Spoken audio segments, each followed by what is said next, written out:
লামডিঙৰ এগৰাকী দৰিদ্ৰ মহিলা কৰ্কট ৰোগত আক্ৰান্ত। পূৰ্ব লামডিং সমাজবাৰী ২ নম্বৰ ৱাৰ্ডৰ বাসিন্দা শ্ৰীমতী সুমি দাস বিগত কেইমাহ ধৰি দুৰাৰোগ্য ৰোগত আক্ৰান্ত হৈ আছে।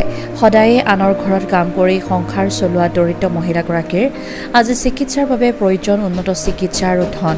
তেওঁৰ স্বামী শংকৰ দাস হাজৰিকা কাম কৰি জীৱন চলাইছিল আৰু এতিয়া পৰিস্থিতিৰ আগত অসহায়। চিকিৎসাৰ বাবে আপাতকালীনভাৱে কিছু আৰ্থিক সহায়ৰ প্ৰয়োজন।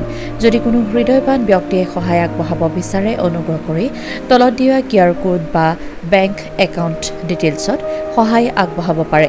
Account number Shankar Das bank SBI Lumding branch, account number 383876772231, IFSC code SBIN 0006310। Bureau report, Assam north east news live.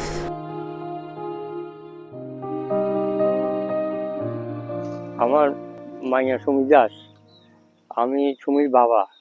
তখন আমি সবার কাছে হাত জোর করি আমার মাইয়ার কিছু সাহায্যের জন্য আমি চাইতেছি। আমার মায়ের পকেট খুঁজে, হ্যাঁ, আমার মাইয়ে বাসার কাজ করে আর আর জামাইও মানে ধরেন টুকটাক মানে হাজিরা কাজ করে। এই কারণে আপনার অবস্থা বহুত খারাপ।